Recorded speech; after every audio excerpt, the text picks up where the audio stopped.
Hey, it's Bark from the back row, and I have a question for you.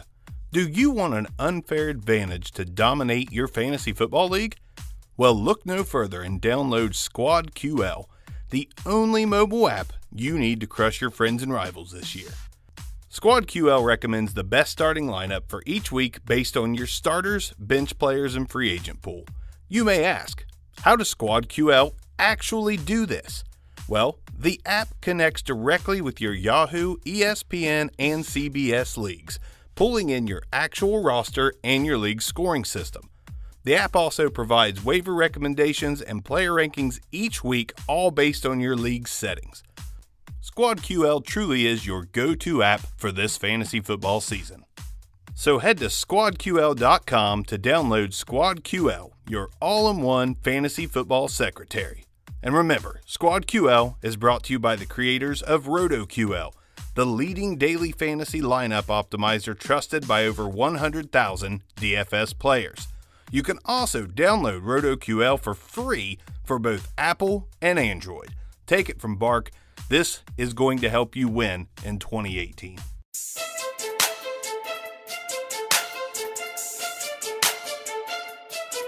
Welcome to the Back Row Fantasy Show with your hosts, Jeremy Barker, Aaron Arms, and Chad Niddle.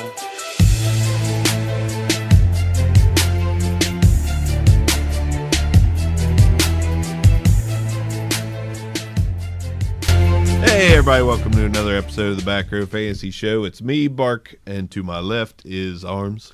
Good morning. And to my right is Nick. Hey, what's going on? Oh, just great conversation about great things. I'm just glad to be a part of our listeners' daily drive to work or whatever they do while they're listening to us, man. Or I'm ready to bring you some content. Based on today, their wait for college football on Saturday. Yeah. They listen to us to warm up, to get their team set. Oh man, it's rewarding. It is. It's heartwarming to know that the best part of waking up is the Back Row Fantasy Show in your ears. Yeah, it is. That didn't rhyme at all. I know. I was gonna make a rhyme off of that, but I realized it didn't. So I just said, "Oh, okay." Maybe the best row of waking up is knowing you played Cooper Kupp. Oh Yeah, the best part of waking up was starting Cooper Kupp. and I did. Yeah, And he went off, dude. He went nuts. You know who else I started? Probably Robert Woods, No, Jared Goff. Jared Goff. I mean, you could say just about anybody, and And it's going to Todd be Gurley. like, yeah, victory. And Todd Gurley. I think I just won this week. You may have. Like, didn't we just say on the preview, just play everybody? Play, I believe it's Barker. Play all your receivers. This game's going to be it's going to be a barn burner is what it's going to be. And that's what it was. Laquan Treadwell was remotely relevant. Yeah, caught 4 passes for 40-some yards? Were they all in the fourth quarter, though? Probably. Like, all of them in the fourth quarter? Like, okay. I know he dropped one again. Well, let me get this straight. You've got Thielen, who went 8 for 135 and a touchdown. He was Fallen in love. Diggs, who went Thielen. 11 for 123, no touchdown. So let's throw it to Laquan Treadwell. He treaded well that game. He did all right. 4 for 47, no touchdowns. But Puns. I'm seven digging points? that offense and feeling it too. Oh, I see what you did there. Dude, that offense cooks. You're cheesy as my cousins. All right, bang bang. I should I know what you Anthony did there. bar you from this conversation. Stop. Who else you got? I don't know. All right, we can move on. I'm still thinking, but maybe I'll Dalvin Cook you a panini later. God, that's terrible. Okay, anyways. That'll be the most positive action Dalvin Cook's got all year. Very true. Slow start for old Dalvin. Slow start. Serious question. I thought you were going with Is Cooper, Brandon Cooks. He Not said- slow said- start there. Yes. Dalvin. Brandon Cooks is looking awesome. Dalvin, I think Dalvin! I think you got to try to trade him at this point. No. Let's backtrack. Let's backtrack to the offseason. Mr. Barker over here, he called this from Dalvin Cook. He called a 4-game walkthrough, getting So we're ready. waiting until 5? You're holding him right now. Now, if you do not have him and Dalvin Cook's available, I think he's still a guy to go get. I think they're going to recommit a little bit to the rushing attack in Minnesota. They realize, hey, Kirk Cousins can sling it all over the field. Thielen can go off. Diggs can go off, and we could still lose. Let's get Dalvin. Let's get Dalvin some more touches in the rushing game. Still keep him involved in the passing game, but they do need to be a little more balanced. They need to be a little more balanced. They have a good defense. They need to give them some rest. That defense was chasing Los Angeles all over the field on Thursday night. But if we're talking game 5 and 6 and Dalvin still doesn't get it going, go with what Arm said. Bouncing. But I don't think it's going to happen. I'm losing faith. I was a big Dalvin Cook supporter in the offseason. I can't remember if I had him in my top 10, but he was right there. I liked him around the top 10, and man, he's been a huge disappointment. And at this point, you had to pay a pretty hefty price to get him, and you're disappointed in what you got. Yeah, I get where you're going there. He's picking up what you're putting down. I am, man. I am. So what are we talking about? We're going to jump into some games? Well, I'll be honest. I wanted to see exactly how many carries Dalvin Cook has got. 14, 10, and 10. Thank you. So 14, 10, and 10. It may have been 16, I don't 10, know 10. if that's enough carries to get him going.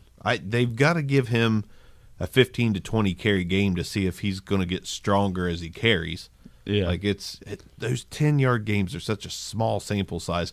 Look at McCaffrey, 10 for 50 every time he gets 10. They hand him the ball, 25 times 25 times it goes off. Boom. 200 yards. You can't expect 200 yards, but that's what he could do with 25 touches. And honestly, it could be because he wore the defense down and he was playing just the same as he was in the first quarter as he was the fourth. But Dalvin Cook, maybe that's what I think the Vikings need to wear defenses down and quit throwing the ball every play. Yeah. They need to establish a grinded out game and get a little balanced. And let Dalvin Cook get better because the defense is getting weaker as the game goes on. But it's not like they're not moving the ball. No, they are. I mean, it's an efficient offense through the air. And you can say, okay, the running game's not working and, we're dropping into nickel every time or dropping into dime, but it's still working. I mean, Adam Thielen he may not break it for 70 yards every time, but the guy is just catching everything thrown his way. I get that, but you got to separate yourself from the fantasy world. And when you're looking at how the Minnesota Vikings are going to win, it's with Dalvin Cook toting the rock a lot more than 10 times a game. I mean, he hasn't even hit that 10 a game average yet. So I think they start giving the ball 15 to 20 times, and he starts having some really good games, not great games. But I think he gets going. I think you could safely keep him on your team. But when you're averaging 2 yards a carry, why keep giving you the ball? Well, here. When is a shootout a shootout? When you're moving the ball up and down the field, sure, but you're taking no time off the clock. Bingo.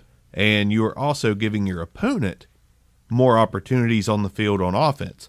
So that's why a shootout's a shootout. You're scoring in 6 to 10 plays. You're going back and forth. Minutes. Yeah, each team's getting a possession every 2.5 minutes because you're moving the ball down the field, but neither defense is tired, and you ultimately lose because you can't play just an offensive game. You have to play a defensive game, and running back helps the defense. The running game get Cook going. Does it? Yeah.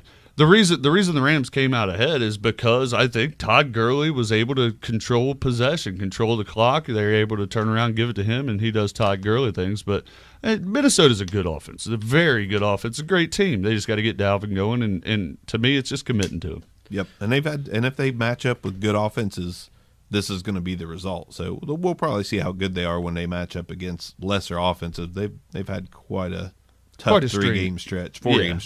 Except the Bills, but we'll give them a pass. So Cook, or excuse me, to go over to Buffalo golf, game. to go over to the Rams side, quarterback.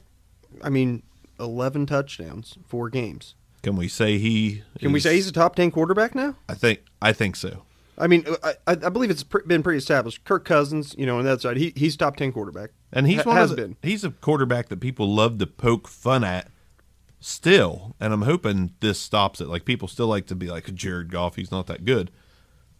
You've got to stop saying that now. He's good. Yeah, no, he was good last year. He went 28-7, touchdowns and interceptions. I mean, the guy is efficient with the football. He was my outside looking in. I love Jared Goff's progression. They didn't need a whole lot of him, but he still gave them a lot in 2017. Now, 4 games in, he has 11 touchdowns on pace. That's on pace for 40 touchdown season, man. And with that wide receiving core, talking about Cooks, talking about Cooper Kupp, and your boy Robert Woods, he could do that. I mean, they have the talent around Jared Goff for him to easily be a top 10 quarterback, and he's playing like it right now. And the yardage. You got 233. Nothing spectacular for Goff in the first game, but then 354, 465. Not just touchdowns. I mean, he is moving the ball. Yeah, extremely efficient, getting the ball downfield. I love their passing attack. I love Brandon Cook stretching the field, Cooper Kupp possession, and Robert Woods are kind of your Swiss Army knife, will do just about anything. They don't need their tight ends, but they have some talented tight ends down there that are still developing as young players.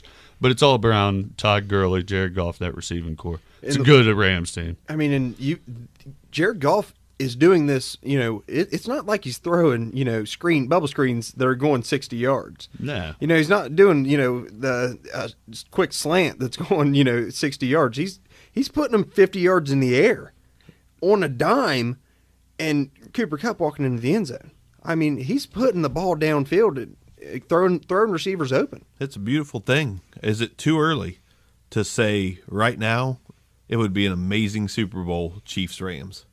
Chiefs-Rams, that'd be a fun. Right now, things could change. It's a long season, but like if the season were to end today, I'd be so pumped about a Chiefs and Rams Super Bowl. God, the one word I can think about right now when you say that, just refreshing. Nice to see some new teams in there, some exciting offense, some new rising superstars in this league. Not to jump over to the Chiefs and get us off subject, but I feel like we're going to preview this game right now. I know, dude. Pat Mahomes, Tyreek Hill, the only one, Travis Kelce, the only one to talk about there is having a subpar year, Kareem Hunt, but they haven't needed him. I mean, dude, that would be refreshing. That would be exciting. That'd be a Super Bowl to watch. Early prediction there. I love it. Yeah, I mean, both of them are playing. They're the class of their respective conferences right now, and it's really. I mean, they're outpacing Not everyone. That close.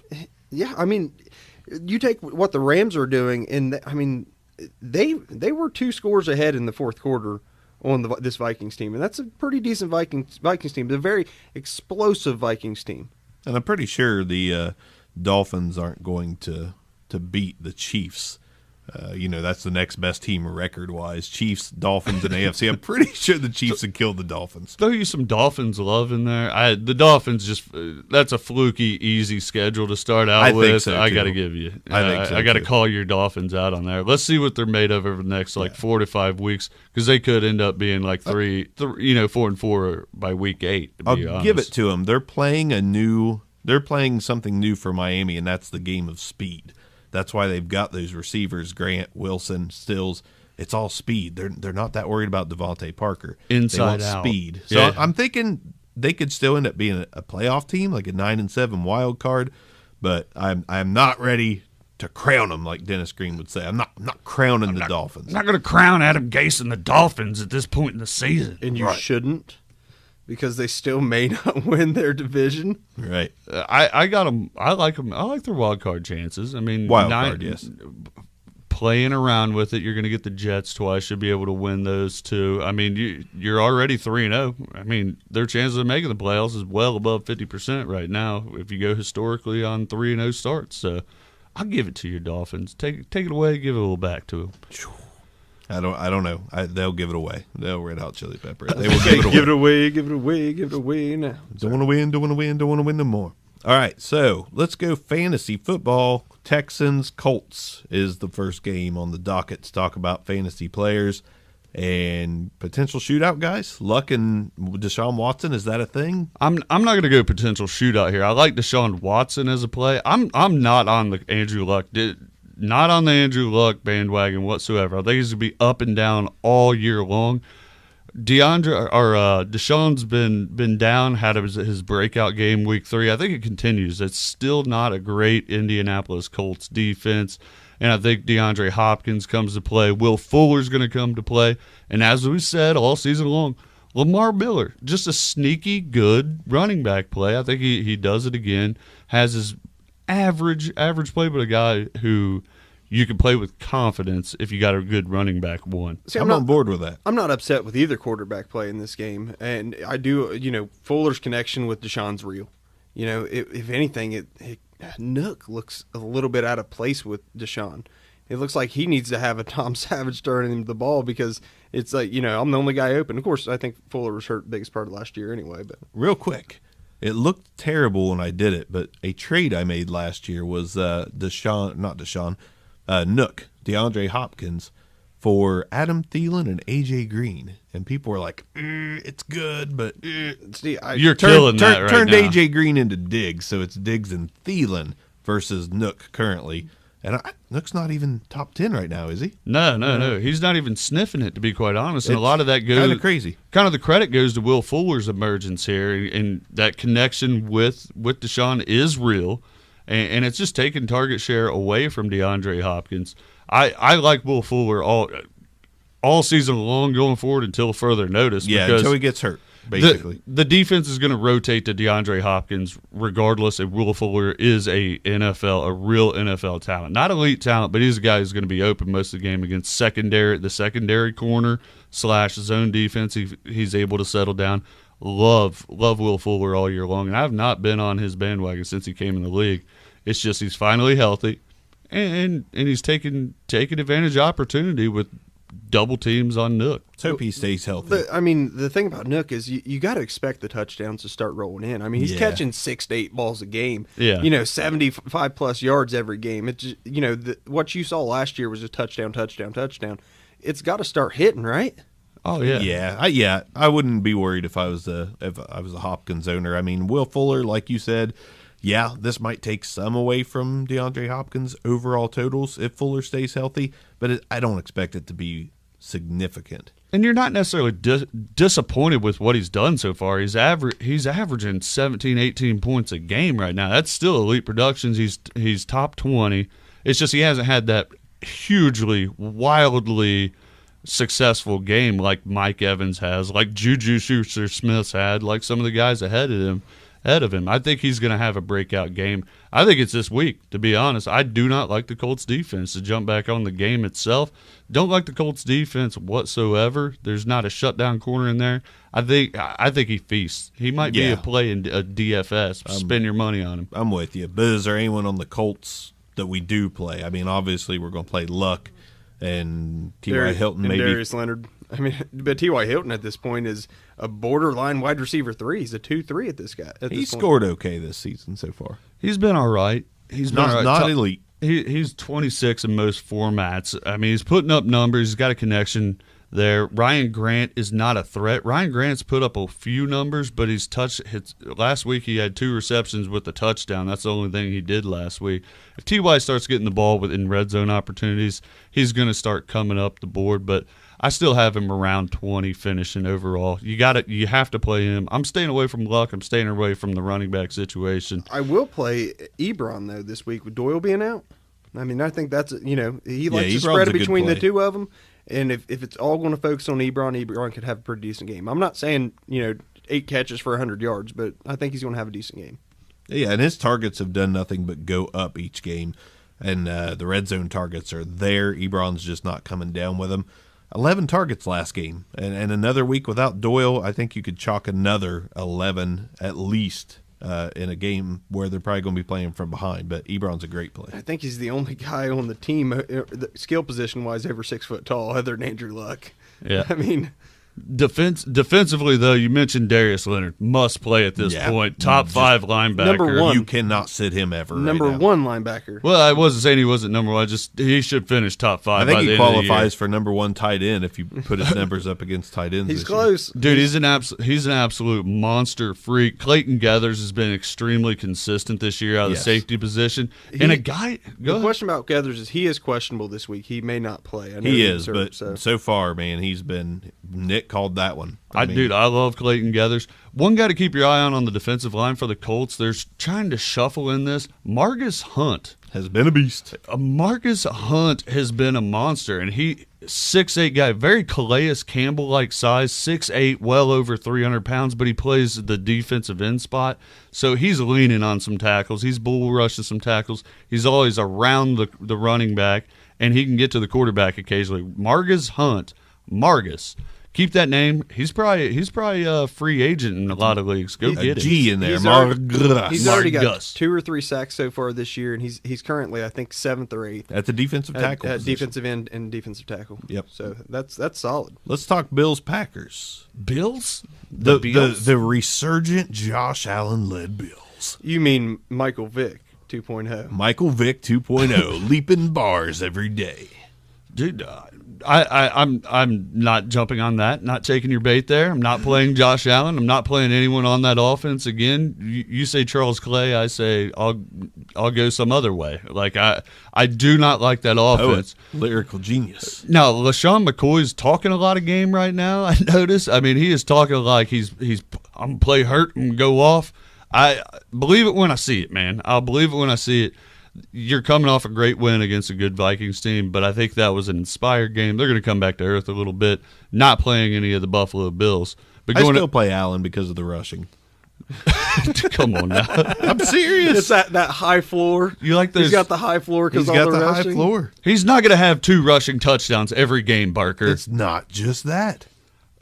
It's the scrambling ability. It's the overall athleticism as a running quarterback that Josh Allen brings to the table. All right. I'll take a hard pass on. I feel like you have a better option that's going to be more reliable because dude's putting up Dalvin Cook numbers. He rushed 10 times last game and 8 the game before. He's Dalvin Cook and Josh Allen all in one. He's scrambling for his life, I believe is what it is, but successfully. I'll give it to him successfully. Averaging 4 clip, baby.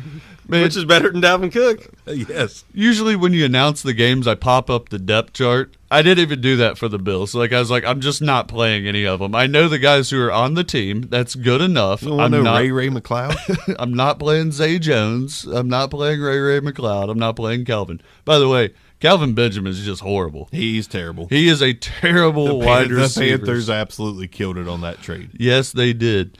But defensively, I think there's some players on the Bills side of the ball. Jordan Poyer, just a good NFL free safety. Tremaine Edmonds. Milano. Sure. Yeah, Tremaine Edmonds having a good year so far. far. And Milano's real as their starting outside linebacker. Yeah, he's been great. Production-wise, right up with Tremaine Edmonds.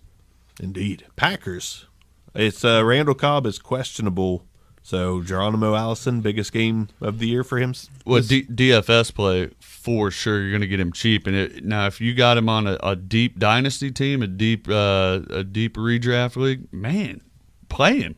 Play him. The guy gets open. He catches the football when it's thrown his way, and that's the simplicity of it. Yes, he's a guy I am not sitting in any league, no matter my depth this week. Devontae Adams has been sneaky decent, sneaky good this year, to be honest. He hasn't had that going off game like we talked about with disappointing Nook. From a fantasy standpoint, just that he's not a top 5 guy. But, Because you had to pay dearly to get him. Yeah, but I mean, he's still good NFL player. He's just leaving some points on the table for where he was drafted. Yeah, can we talk about the running back situation there? Is there one to play going forward? Or is it just hold until they... Not yet. I think it's like Indy. Until somebody emerges for sure, you just can't. And emerging doesn't mean all 3 backs had 10 carries and one of them happened to go for 94 and a touchdown. That's not setting yourself apart. Setting yourself apart is like when one of these Packers or Indy running backs get 25 carries in a game or even 20, then you start taking them seriously. It's called commitment. Yeah. Yeah, commitment and snap count. When their snap count percentage starts rising, that's when the radar's going to go off on one of those. But right now, they got a pure rotation back there. It's a scary backfield to even try to judge who to play. So this game offensively for the Packers, it's your usual suspects: Aaron Rodgers, Devontae Adams, and then toss in Geronimo Allison. Big play this week. Big play. Defensively? You play your usual suspects. I mean, Blake Clinton, HaHa Clinton Dix. Idiot. What am I thinking? Gosh, idiot. What am I thinking? Gosh. If I'll tell you one thing, man, if it wasn't for the changed up roughing the passer rules, Clay Matthews be a monster this year. He's had like 3 sacks taken away from him because of roughing the passer penalties. It's absolutely absurd. If I was him, I would come out on the field with like pink pillows wrapped around both arms. I mean, I think seeing a statistic, he had 3 so far in his career, and then he had 3 since week 1. Yeah, 3 roughing the passer penalties, and then you get 3 in 3 games. I mean, come on, NFL. Anybody see the thing on social media where the guy goes to tackle his girl? They're both wearing Packers jerseys, and he like slowly lays her down and kisses her on the forehead. Pulls the pillow out from behind Yeah. him, lays her down. It's like, here you go. I don't want to rough I've the got passer. a guy to keep an eye on. Obviously, like I said, play your usual suspects, but Oren Burks coming back from injury. He played a little bit last week. It looks like he's going to be a full go this week. If he is, look for him to possibly step up, start making some tackles, maybe take a little bit away from Blake Martinez. Blake Martinez is an elite linebacker, but if Oren Burks has a nose for the ball like they drafted him to, in theory that he did, he could be someone to keep an eye on. I'm saying if he's on the waiver wire, pay something for him now, because next week you may not be able to afford him. Bucks Bears. Let's talk Bucks Bears. Great, Does a good Fitzmagic offense. keep it going? Well, they've committed to him, supposedly. Seemingly. Supposedly. There's no. I don't think there's any way they can go away from him. I like this matchup. It's an intriguing matchup from an NFL standpoint. You got a great Bears defense. Really, really like their defense, and you got a magical offense in Tampa Bay, throwing it all over the yard. And it's a question of, can they get a running game going? So in this game, I would play Fitzmagic. They are the Vikings South. I mean, just look at it. They're the Vikings South. Yeah. They have a couple receivers that are putting up elite numbers. The difference is they have tight ends that are catching the ball going downfield. But Mike Evans, I mean, absolutely killing it. Talk about consistency. Mike Evans, 27 points, 23 points, 25 points. Like, what more could you possibly want unless you have Michael Thomas? Now, one thing I would want more out of the Bucks is it seems like Fitzmagic and Ronald Jones high-fived before the start of the season. And as they high-fived, they said, I'll take your playing time if you take mine this year. And it's like, boom. Fitzmagic is, playing the amount of snaps that Rojo should have. But I think it's time this week to change that. Little trading places? Little trade, not trading places again, but I think it's time to give Rojo a shot because their running game is not helping them. What they're It's doing, pathetic, what is they're what doing it is. isn't It's working. pathetic. I listened to one of our previous podcasts, and I think it was Barber had right. 68, We listen to 69 ourselves. yards. I was just checking to see where we hit, to be honest with you. I Right, do that. right. But not Ronald Jones. Barber had 68, 69 yards one week, and it's been like 24, 33. Last week, I think their offense, their running backs combined, everyone rushing, went for 60 yards. Yeah. I know he was bad in the preseason, but Pathetic. It can't gotta be try worse. something else. Ronald Jones cannot be worse than Peyton Barber. no.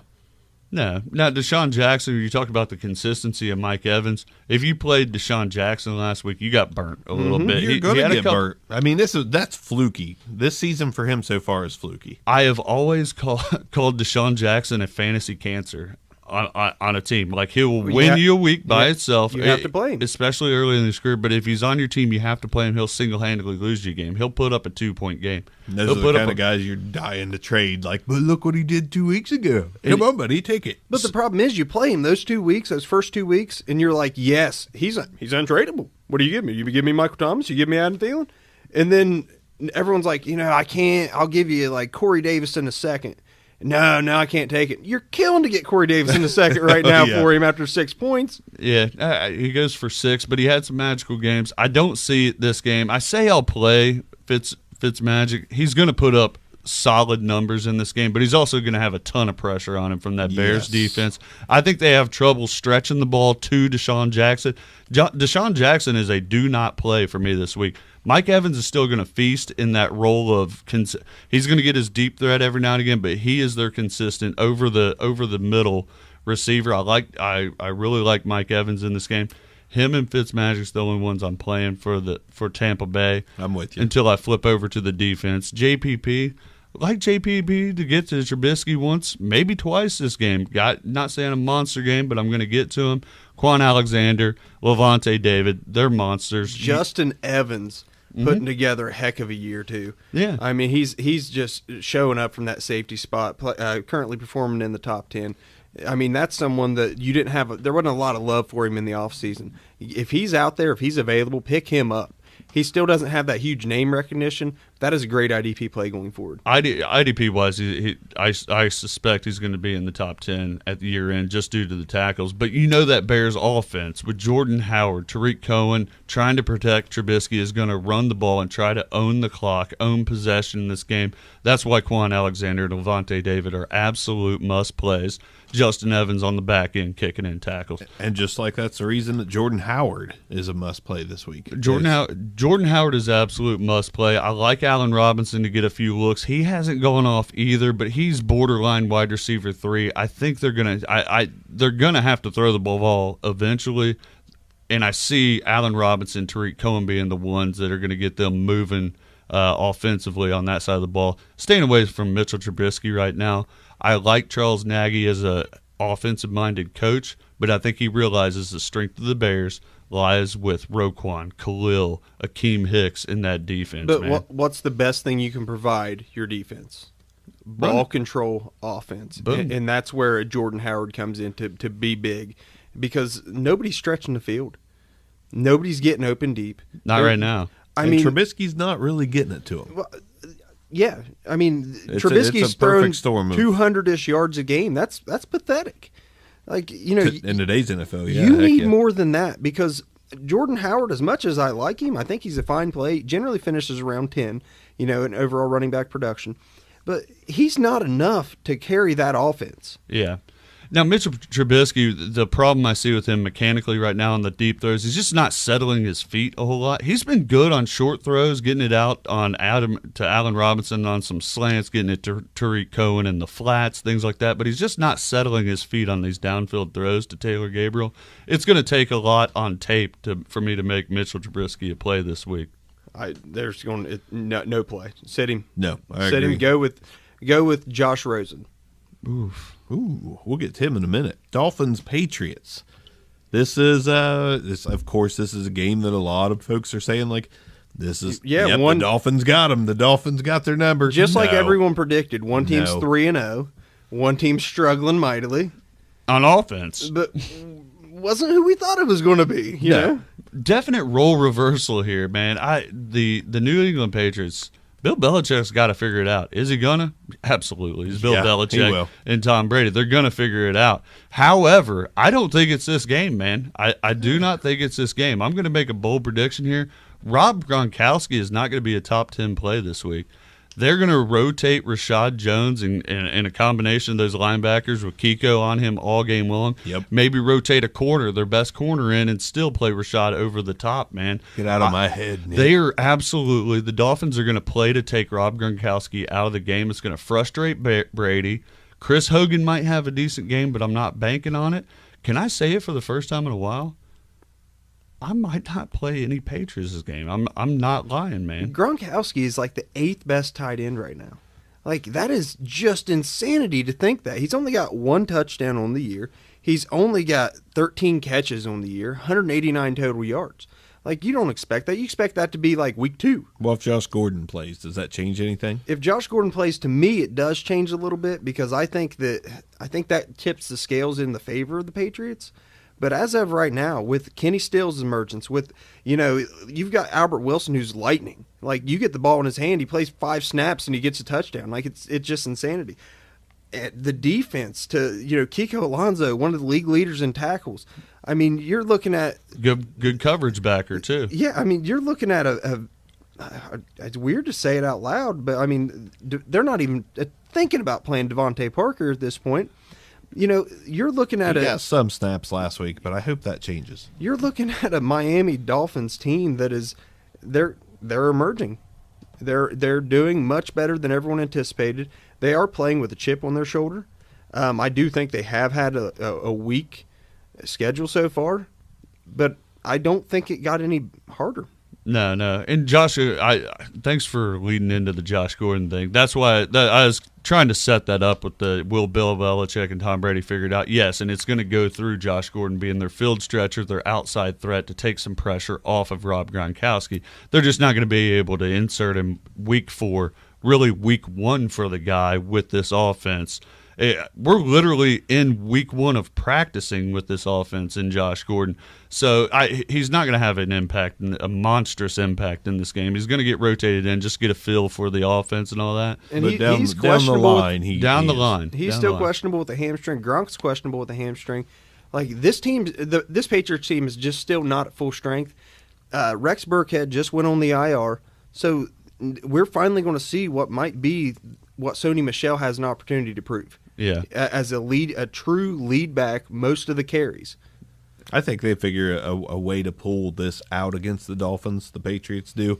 But really, the big time we'll be talking about the Patriots is week 4, man. Julian Edelman comes back. And if you got Edelman and Josh Gordon on the field with Tom Brady and Sony Michel, if he gets going in this game, there the Patriots go again. The easiest way to figure out your offense is to insert talent, and that's what they're going to do about week 4, week 5. They're going to insert healthy, unsuspended talent, baby. Unsuspended. And it's going to be I think it's going to be the Patriots of old, but as of right now, Dolphins take an opportunity to beat that division rival, man, if you can call them a rival. Start off 4-0 with the commanding lead in the division. You want anybody on offense for Miami in your lineups this week? I still like a sneaky little Albert Wilson play, man. I've been high on him in the offseason. He's starting to get a little feel. His snap count is coming up. Ryan Tannehill I'm still shying away from. He's not a QB1, even in deeper leagues yet.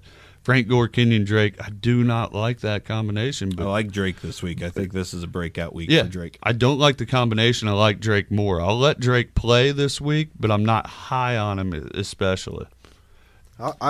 I'll take a chance on Kenny Stills, and I do like Albert Wilson as a play this week. The only problem I have with Albert Wilson is that his snap count is just dreadfully low. But if they find him, I mean, he's like I've said it before. He's a poor man's Tyreek Hill. Get the ball in his hands. He's dangerous. He's lightning. He proved that he could play every snap if they need him last week. When he is on the field, he is electric. Defensively, real quick to run down, we already mentioned a few of the names. Raekwon McMillan and Kiko Alonso, you got to play them because of what you said. It's Sony Michel's time to get some – Sony Michel and that Rex Burkhead's time to get some carries. The Patriots are going to try to ball control it with a hurt Gronk and a bad receiving core right now. Cameron Wake, Cameron Wake's just declining. Plain and simple. Tom Brady's great at getting rid of the ball. I don't see a defensive line play there. But they just had William Hayes go. They had William Hayes go on the IR, so that's less depth for Miami on the defensive line. So Wake's going to have a harder time getting to the quarterback anyway. Still play Rashad. T.J. McDonald's a solid play. Yep. If you need a guy, it's early in the season, but there's some bye weeks out there. He's a bye week play. And flipping over to New England, the only guy I like on New England's defense, my boy Trey Flowers, man. I believe he's questionable though. That's the thing. Like I don't think he played last week. If he did, he didn't do hardly anything. But Ryan Tannehill's a very sackable quarterback. You're right. Absolutely right. Yeah, if Trey Flowers plays, play him, insert him into your lineup with confidence. I think he's going to get to Ryan Tannehill once. Kind of how he made his living the first couple years in the league, like. Pictures of Ryan Tannehill in Miami where he's standing proud. Above him, it said sackable. Sackable. A very sackable Ryan Tannehill. To go to back to the Patriots offense, I am comfortable with this game actually giving Sony Michel in a PPR league in particular, giving him a run. I think he's going to actually have a fine game. I think that what they're going to find is Edelman's missed, so they've got to find that, get open guy, that guy who can run out of the slot, that guy who can come out of the backfield and take those short, underneath routes. I am picking up what you're putting down. I strongly disagree. I agree. Let's talk Lions. I mean, Cowboys. you got to play. If you got Gronk, you still have to play him. True. Yeah. Let's go Lions Cowboys. This has the makings of the snoozer. Maybe not on the Lions end, but I don't think the Cowboys can hang with that offense. Here's what I got to say, man. The Lions' defense is so bad. I have admitted, listeners, that Dak Prescott is a bad quarterback. I admitted that via our group text. I said, Dak's bad, man. Yep, Dak's bad. However, I am not I am going to That finger on my face, bro. You're going to rescind your statement? He's- Are he's- you recanting on He's us? he's getting political. He's like, I will not keep turning on Dak. All right, here's what I'm going to say about Dak. That is a bad Lions defense. I think he's going to have a good game. I'm playing Dak. A good game for his team or fantasy. A good game for his team. Okay. I can't commit to him fantasy maybe wise. he throws one swing pass to Zeke. Zeke's going to do fine. He'll eat. Zeke's going to eat. But Zeke's going to feast in this Listen, game. He had Listen. 127 yards last week, and they still got slaughtered. A good game for Dak is 200 yards passing. it's not one touchdown only. One touchdown could never be a good game. But for Dak, a good game would be a touchdown and one pass for a 2-point conversion. Dude, he's solid. That on would be 2-point a plays. big Dak game. Right now, Dak Prescott, until he threw an underhand shovel pass to Tavon Austin, was tied with Kevin Byard for passing touchdowns last week. Bud, they still count. Okay. They still count. It's like I posted on Twitter, there was like a defensive player, a wide receiver. I think he was tied with Albert Wilson, Kevin Byard. Who threw the Philly special this year in that Trey opening Burton. game? So Trey Oh. Burton. Was it Trey Burton? No, I thought you were talking about No, the Super new Bowl, my bad. the new Philly special. They just did it like the opening game, I think. It was the lefty, I think. They rolled it to the left. Did that Aguilar time. throw a touchdown pass? Maybe. I think it may have been. I think it was Aguilar rolling to the left. So Aguilar is also tied with Dak. All right. Well, until he threw, I think there's a until he couple threw that others. second one. I mean, Good Lord, back to the matchup. he's Dak's trash. Don't play any receivers. Play Zeke. No, here's what I'll do. I'm going to say this with confidence. Cole Beasley's going to have a big game. I think Cole Beasley's going to go Who? 8 to 10 receptions. Cole Beasley and him and Dak have a little bit of a connection, if you can call it there. I know you're going to trash on it, but I Cole won't even say Beasley, anything. Detroit Lions are just bad defensively. You know how I'm going to play for the Lions? Every defensive back. Every defensive back. Because you know what Dak does every game? Throws 2 interceptions. He tries to force it downfield with 20 or 30 passes. They just go into defenders' hands. His Dak's confidence is just gone. He shouldn't have confidence because he's a bad quarterback. Don't be confident when you're terrible. All right, let's not stray too far because me and you could hate on Dak all day. I but could hate on Niddle's- Dak. Niddle's not going to say a word. Hey, the emergence. I called this last week. I said I think it was going to be Kerryon Johnson's opportunity to finally break 100 yards. He did it last week. First time in like 70 games the Lions have had a 100-yard rusher. I think it continues. I think he has another big game. I like it. Now, on the defensive side for both teams, so Gerard Davis, Christian Jones, they're going to have fine games because they've been playing pretty decent this year. I still like Glover Quinn as a play. For the Cowboys, Sean Lee's out. Okay, so Leighton Vander Esch playing alongside Sean Lee last week had 10 or 11 tackles. Vander Esch might have a 15 tackle game this week. He's going to have a monstrous game, and I believe both Taco Charlton and DeMarcus Lawrence have an opportunity to get to quarterback this week. I would guess if I had to predict a sack for both of them. What you doing on that Lions defense? How about us calling the emergence of Kenny the Snake Galladay? Your number The offense, 12. I like the defense. Yeah, number 12 wide receiver right now in I like most it. fantasy formats. Golden Tate's questionable, so I mean Galladay could keep it rolling easily. Galladay if is Tate's an out. amazing, by the way. He's always a cheap DFS play, and I keep putting him in because he keeps either getting 100 yards or a touchdown. I mean, and I think he's going to keep doing it, and I'll play him until he doesn't. Frankly, Marvin Jones is a little lost in the offense when Golden Tate and Galladay are on there. He's still producing. He's still getting a few looks here and there, but Galladay's been an absolute monster. Golden Tate's been more consistent than explosive. He's still a play if he's healthy, but I'm going Galladay as the number 1 receiver right now in Detroit, and it's still a good offense, good passing offense. Matthew Stafford, very talented quarterback, rough game 1. What do you do game 2, game 3? Old Matt Stafford, just throwing the ball around Matt the field. Stafford will finish as a top 10 quarterback again. Go back to Tate. Tate's probably not going to wow you very many times throughout a year, but he's going to finish with 1,000 to 1,100 yards. How do you do that? By getting 75 yards a game. No, I like the Lions to be playing with a lead most of the game. That's just what I think and I like. So I think Kerryon Johnson also gets some good run, enough to be a flex play this week. Another 100-yard game, like I I'm think said. 100 yards and he gets in the end zone. I mean, the one thing that stops Kerryon Johnson possibly is Leighton Vander Esch. I mean, Vander Esch and rookie on Johnson rookie. just going at it time after time. And Kerryon has now separated himself. LeGarrette Blount is not. He's an afterthought. LeGarrette Blount, his best case scenario is touchdown vulture. Yeah. Let's go Bengals Falcons. This is one of the funnest wide receiver matchups Yeah. that I have seen. This, Man. this could be a shootout. I'm going to go ahead and go, instead of offense independent here, I'm going to go straight to all wide receivers. Play A.J. Green. Play Tyler Boyd. Love a Tyler Boyd play here. Play Julio. And now you have to play Calvin Ridley. If you had him on your team and sat him last week, you're hurting, you're screaming, you're kicking yourselves. And you know what you're going to do?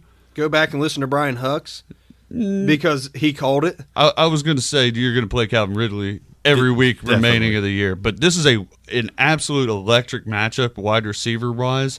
And when you look at the defensive secondaries for each with a hurt Keanu Neal and IR Keanu Neal, both secondaries are struggling, man. This could be a shootout. Another, like, I'm not going to say Saints-Falcons shootout, but this is one that could get into the 30s easy for both teams. I'm playing everybody on offense on both sides. I'll play Andy Dalton. Yeah, I'm not afraid of anybody offensively at all.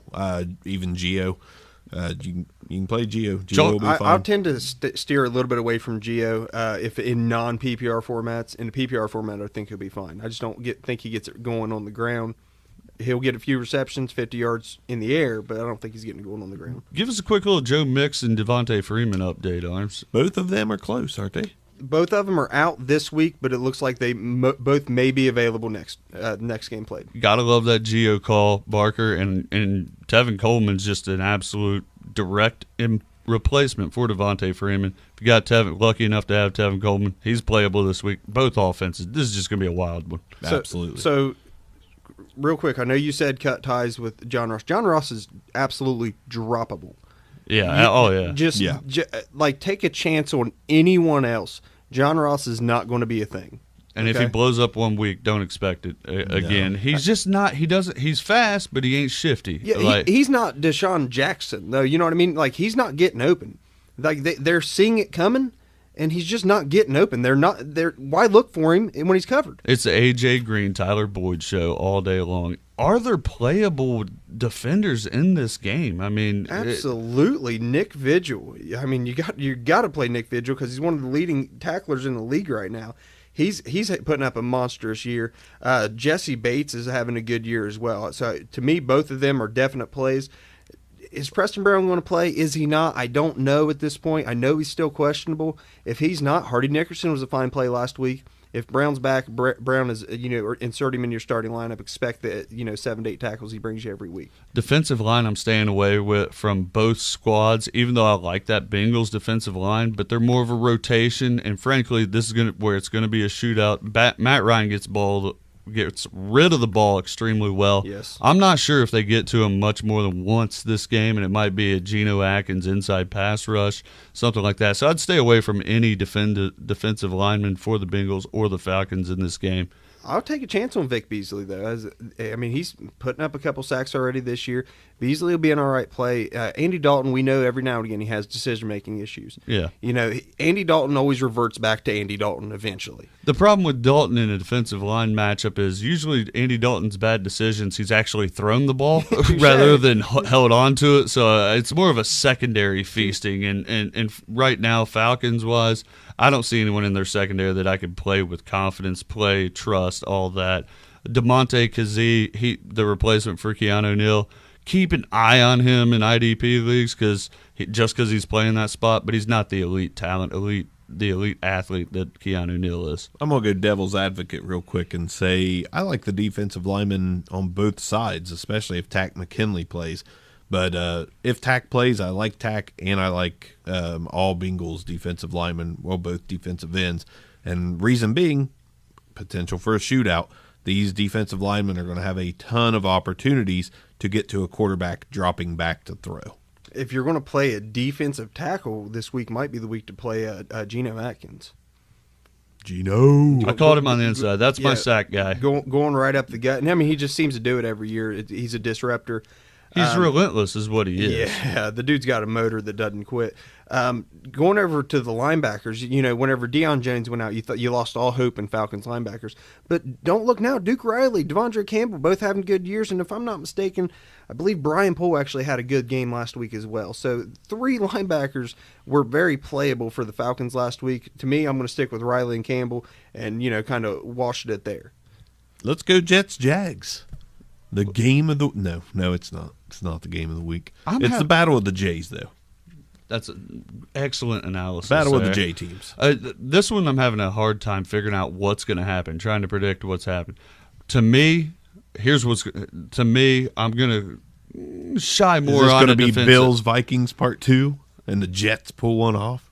I think the Jets are a decent team. The Jaguars are just elite defensively. I'm leaning more towards a defensive battle here. You saw the Jaguars struggle against the Titans last week. Yeah, this is my upset of the week, by the way. But is Leonard Fournette going to play? Extremely questionable. It's looking like it. Yes, he was right on the edge of playing last week, and I think he's going to make it this week.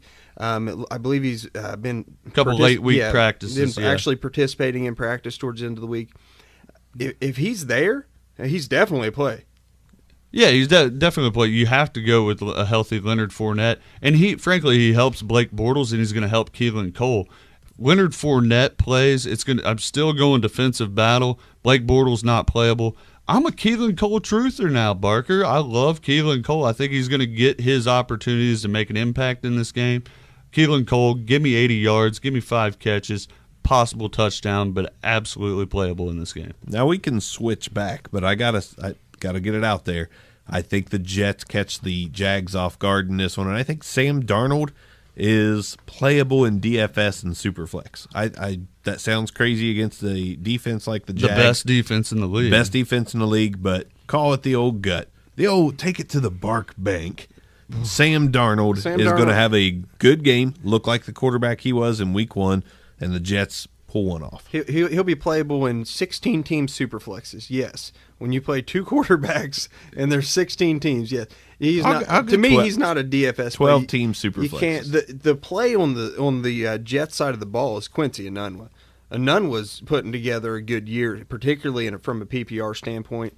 I love what he's doing, and he's like 220 pounds. The dude's a monster. Hard to bring down, and catches, it seems to be everything across the middle.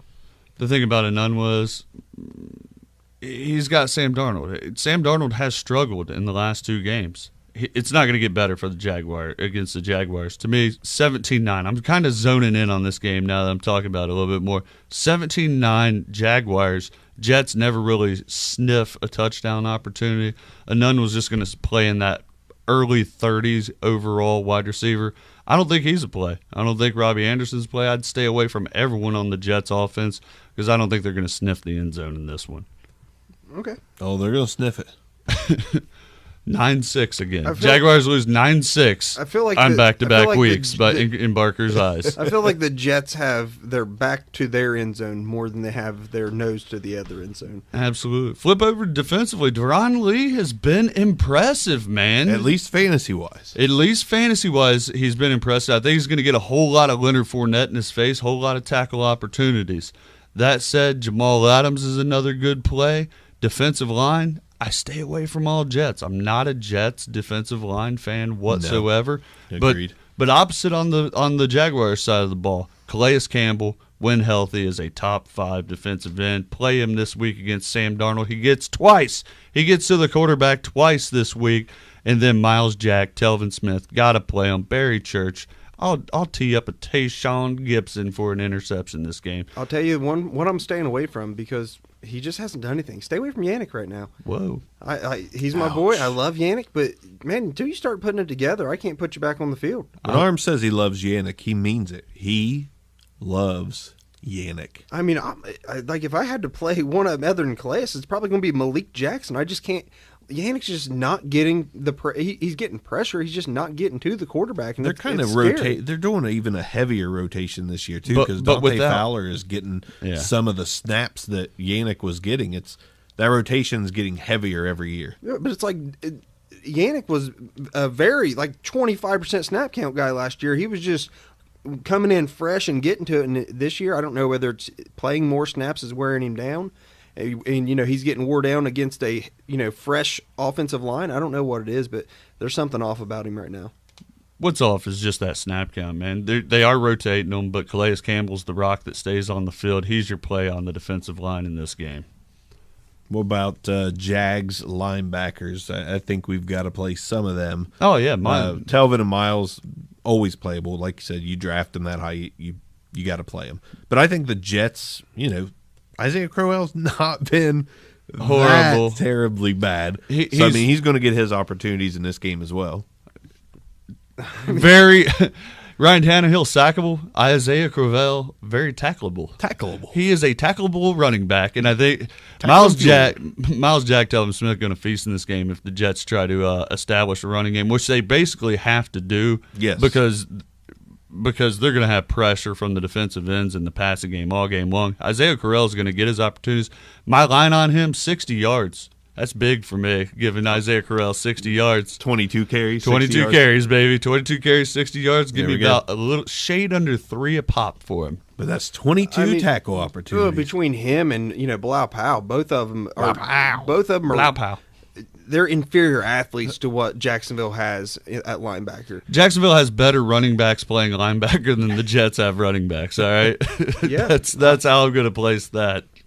Wouldn't We'll it be leave it something? there. Wouldn't it be something if the Jets traded for Lev Bell tomorrow? Now that would I'm not you're not baiting me into a I don't want to bait you conversation. into it because we don't I have would enough time. love it but- as a Le'Veon Bell owner. I need him to go somewhere and True. play football. Does he make them a playoff contender? Yeah. Yeah, he does because he's Lev Bell, baby. Let me ask you something though. Now that we did, Let's go to Eagles Titans. Well, I just No, want to say, now that we keep mentioned going. Le'Veon Bell, is now the time in your dynasty leagues to where you offer a 10 through 15 running back and a decent pick for Yes. Le'Veon Bell. At If you're least. out of it, you definitely do it. If you're a Lev Bell owner, do you offer for the 10th? If you're a Lev Bell I'm owner, buying Lev. if you're a Lev Bell owner and you're still in it, no, Right. you want to hang on to Le'Veon Bell. But if you're a Lev Bell, I'm sorry, If I'm you're saying that back. Lev- If you're a Lev Bell owner and you're out of it, you hang on to Le'Veon Bell. If you're in it, You need production. If you can swing like I can't think of anyone off the top of my head, but a second round pick and maybe a Jordan Howard or Jordan Howard's the perfect comparison there, really. Just your typical running back who isn't going to put up monstrous Yeah, or- passing game numbers. I think you can or pull the trigger a on Carry that. on Johnson type player. If you have one of those in your If you're out of netting, it. if you're netting in this trade for couldn't do Lev, it. a Carry on Johnson and a higher pick, you got to get a first in that or a good player, another good player. I could see pulling the trigger, but man, if you're in it with Lev Bell, If you're in it, you're happy where you're at. You're happy where you're at, and when Lev Bell plays, he's gonna make you better. He's gonna make you a contender. But at if that you're point. if you're sitting at 2-1 right now, I am not trading Lev. and you've got Le'Veon Bell, I am. and That's you've where I'm got you've got a really good running back that you've paired with him. I don't have So that. I'm just thinking, like someone who's performing well, like let's say Carry on Johnson. He's not great, but you've got someone who's performing well. To me, you've got to go out and try to get that second guy to complete your team. This is still a win now game. Like you shouldn't be planning to just win next year. You want to fill out your roster this year. You need to. Try to win it. Don't mail it in. It's week 3. It's just now week 4. Redraft, absolutely. Dynasty, no way. Dynasty, no way. Let's go Eagles Titans. Eagles, Titans. Eagles Eagles. Titans. Are the Titans going to frustrate the Eagles' offense? Let me just kick a question back your way. I say yes because I think that's the only reason the Titans are going to be able to stay in games. The defense is pretty decent. That's And their strong point. It is their strong point. I don't think the Titans are getting it going offensively under Mariota, Derrick Henry, no Rashard Matthews. They dropped Deion him. Lewis hasn't been that good either. I No, mean, he's he been looked good in okay, game 1, serviceable. Derrick Henry should be falling forward for 3 yards. Yeah, Instead, he's getting like two a carry. but the defense plus the Eagles are not as potent on either side of the ball as we thought they were going to be so far. Yet. In this game, the only person I'm playing on either offense with confidence is a Zach Ertz on the Eagles side of the ball. You got Right. Alshon coming back. Nelson Aguilar's been an up and down play this year. I think it's going to be down again. I'm banking on the Titans frustrating this offense and forcing them to throw the ball underneath. Zach Ertz is going to have a good game. I expect him to have a touchdown. But Jay Ajayi, whoever they're going to play in the secondary role, whether it's Sproles coming back from the injury or Corey Clement, I don't see them getting it going against this Titan. Another low-scoring affair here with Zach Ertz being a big target share guy in this game. Offensively for the Titans, So like you said, it's just a struggle all over the football for them. the Titans, you just don't know. You can't start anyone with confidence. Not even Corey Davis, Tywan Taylor, nobody. Jonnu Smith has been literally non-existent so far. Now they just stepped into what looks like a full-time role. On the defensive side, you've got a top 5 defensive lineman and like a top 7 linebacker. The Titans defense is killing it.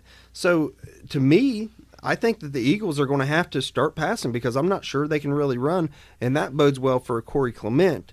And I think Aguilar is the play just based on, his routes are the over the middle, the short, the try to get open type routes, the extended running plays, if you will. In PPR formats, I'm playing Clement, and I'm definitely playing Aguilar.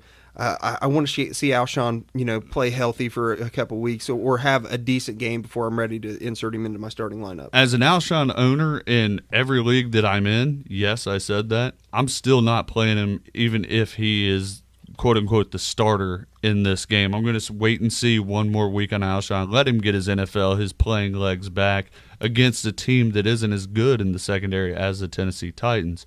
But going Eagles defense, man, Derek Barnett is an exciting defensive lineman. He hasn't had his breakout game, but he's been very good pressuring the quarterback. He's going to get there. He's going to get there twice this game. Bold prediction, Derek Barnett has the top defensive lineman game in the NFL this week because he's going to get to Mariota at least twice and a handful of tackles this week. I can agree with that. Barnett, he put up a 10-point week last week. He's definitely... That was a good week. Yeah. That's a sack and a half. It appears, if you look at his statistic, he's kind of ramping up to be facing an atrocious Titans defense or offense. Offensive line, everything about their offense is bad. They don't. Do they pass protect? What? Who's starting a quarterback? And does it matter?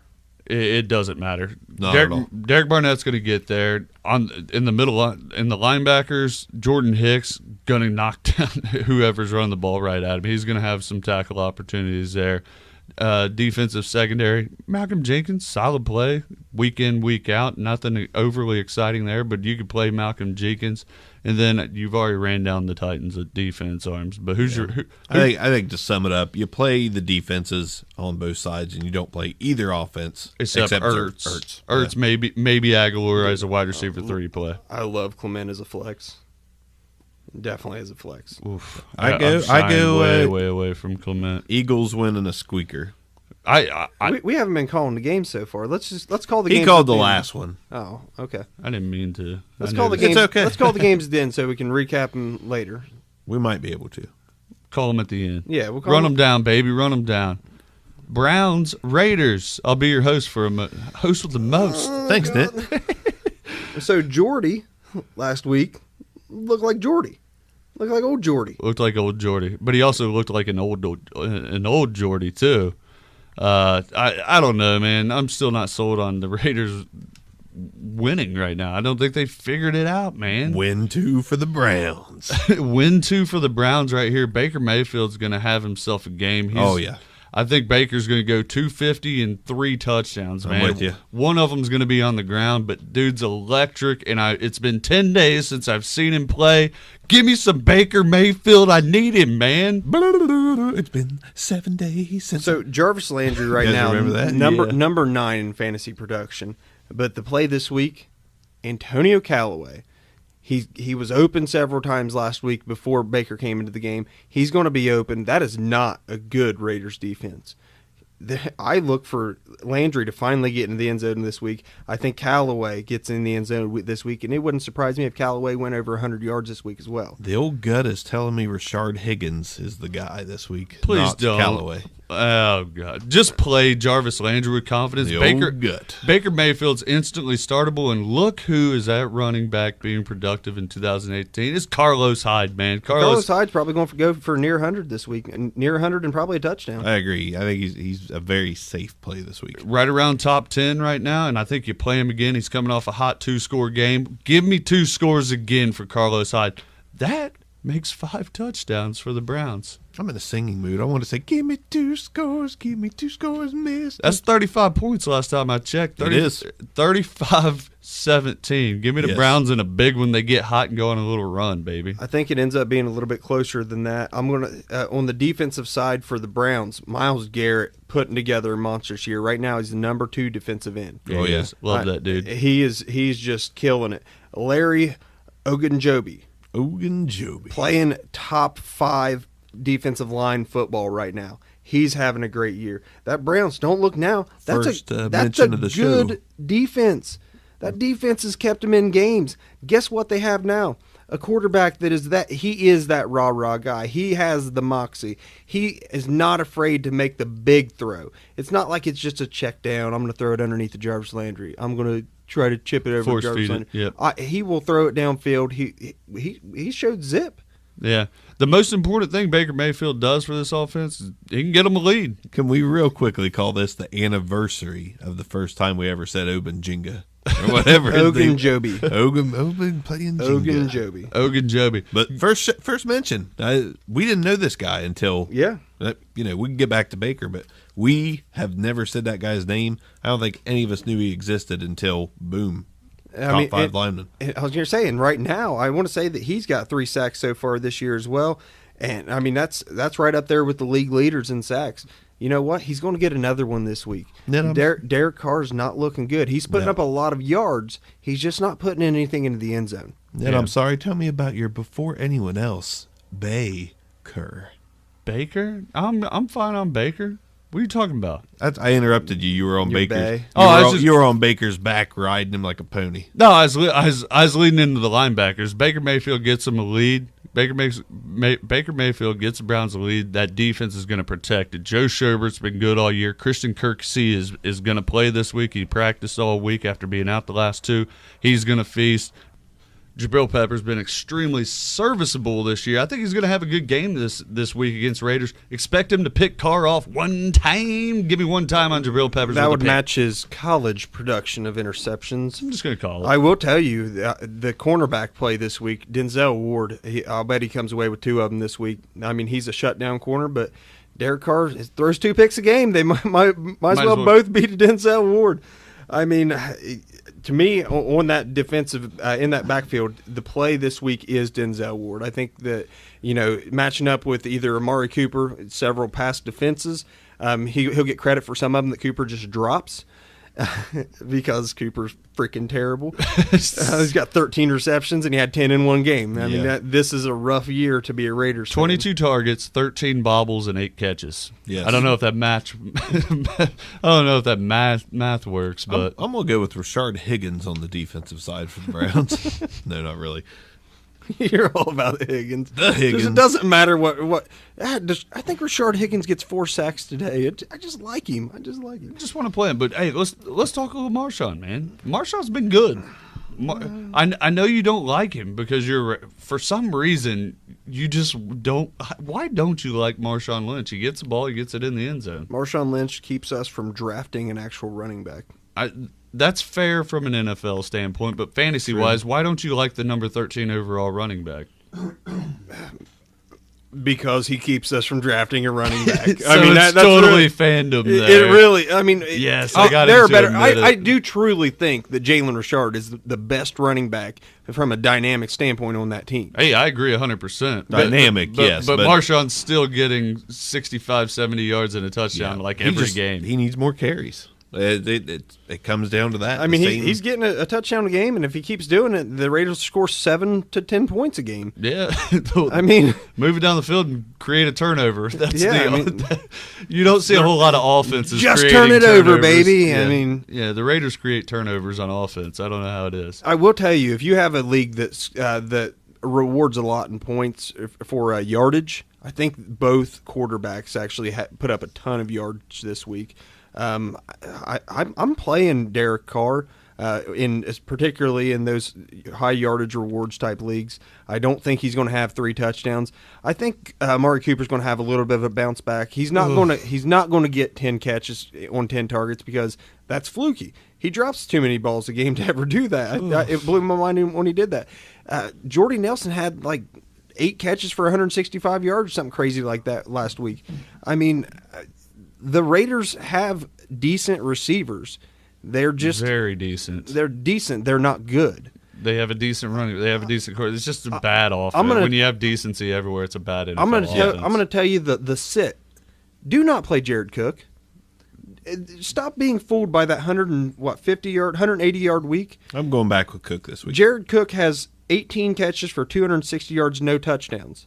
He had 180 yards week 1. Yeah, he was not playable week 2. He's basically 40 yards the other 2 weeks.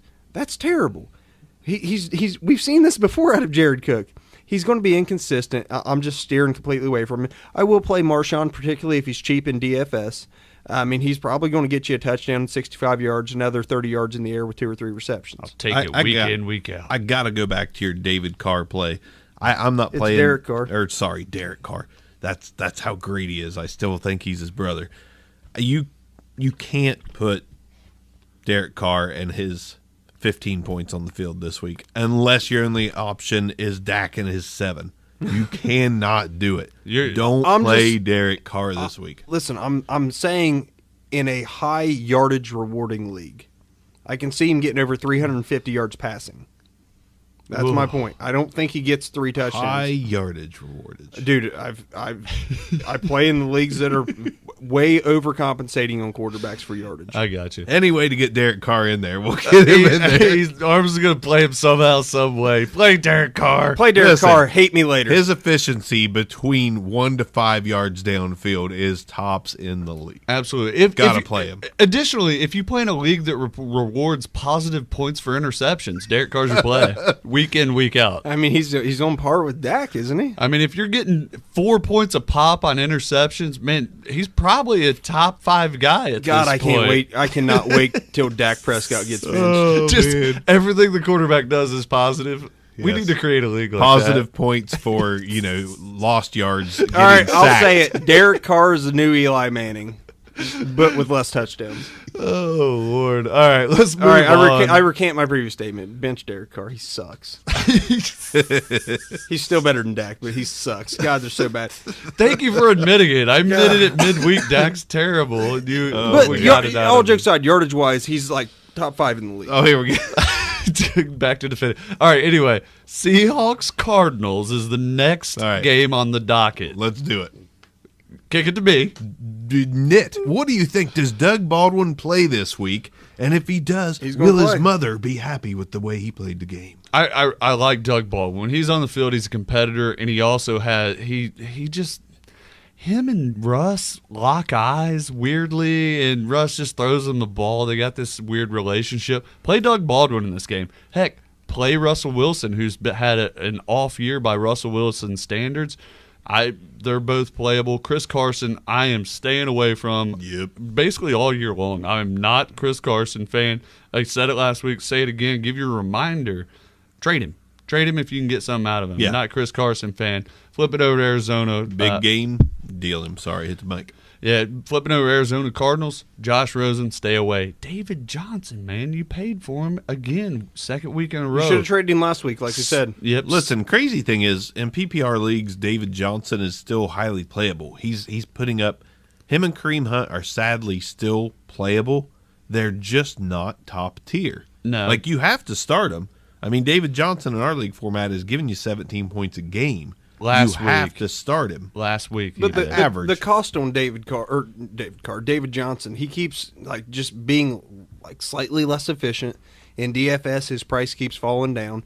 And I'm still not paying the price to play him if I have to play him in DFS. You have to think they're going to change that game plan at some point. But now they've got a rookie quarterback. They're going to try to feed it to him more, and for what? Like Yeah. it's an inefficient offense. If I'm going to make a play on that entire offense this week, it's probably Christian Kirk. I like Christian Kirk for the year.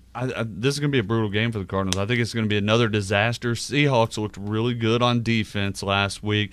David Johnson is what he is. He's around 20th overall. He's a running back 2 at best, a low-end running back 2. Look yourself in the face if you have him and say that's what he is, running back 2 on a bad offense.